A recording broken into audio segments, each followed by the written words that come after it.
നമ്മുടെ ചാനലിൽ കുറേ ആയിട്ട് വീഡിയോസ് ഒന്നും ഇടുന്നില്ല കേട്ടോ. വേറൊന്നും കൊണ്ടല്ല, കുറച്ച് തിരക്കും കാര്യങ്ങളും പനിയും കാര്യങ്ങളൊക്കെ ആയതുകൊണ്ടാട്ടോ. അപ്പോൾ ഇതൊന്നും നോക്കിയാൽ നമ്മൾ രാവിലെ തന്നെ കുളിച്ചു കഴിഞ്ഞ് നേരത്തെ തന്നെ എക്സാം എഴുതാൻ വേണ്ടി പോകാട്ടോ BSc. അപ്പോൾ ഉച്ച കഴിഞ്ഞ് 1:30 എക്സാം സ്റ്റാർട്ട് ചെയ്യുന്നത്. അന്നേരം ഞങ്ങൾ 11 മണിക്ക് ഇറങ്ങി കേട്ടോ. കാരണം അവിടെ എത്തണ്ടേ, മഴയും കാര്യങ്ങളൊക്കെ അല്ലേ. അങ്ങനെ ഞങ്ങൾ നടന്നു കേട്ടോ ബസ് കയറാൻ വേണ്ടിയിട്ട്. അതിനിടയ്ക്ക് നമ്മൾ കുറേ കാര്യങ്ങളൊക്കെ സംസാരിച്ചു കേട്ടോ. അങ്ങനെ ഞങ്ങൾ ബസ് ഇറങ്ങി കേട്ടോ. സ്കൂളിലേക്ക് നടക്കുകയാണ്. ഇത് ഗ്രൗണ്ടാണ് കേട്ടോ. അങ്ങനെ ഇതാണ് school, SKMJ higher secondary school Kalpetta കേട്ടോ. അപ്പോൾ നമ്മൾ നേരത്തെ എത്തിയേ, കുറേ പേര് വരുന്നേ ഉള്ളൂ കേട്ടോ. അതിൻ്റെ ഇടയ്ക്ക് ഒരു നല്ലൊരു മഴയും കൂടി കഴിഞ്ഞു കേട്ടോ.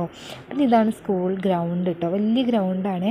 പിന്നെ ഇതേ കാണുന്നത് മയിലാടിപ്പാറ കേട്ടോ. അപ്പോൾ വയനാട്ടുകാർക്കൊക്കെ അറിയാത്തവരായിട്ട് ആരും ഉണ്ടാവില്ല. അങ്ങനെ നമ്മൾ അവിടെ കുറച്ച് നേരം വെയിറ്റ് ചെയ്തു. സമയമാവുന്നില്ലേ ഉള്ളൂ. കുറേ പേര് അവിടെ മാറി നിന്നൊക്കെ പഠിക്കുന്നുണ്ട് കേട്ടോ. നമ്മൾ പിന്നെ എക്സാം ഹാൾ കൊണ്ടിരിക്കാൻ വേണ്ടി പോയിട്ടോ. അപ്പോൾ അത്രയേ ഉള്ളൂ വീഡിയോ. ഞാൻ പോയി എക്സാം എഴുതിയിട്ട് തട്ടെ. വീഡിയോ ഇഷ്ടമായാൽ ലൈക്ക് ചെയ്യുക, സബ്സ്ക്രൈബ് ചെയ്യുക.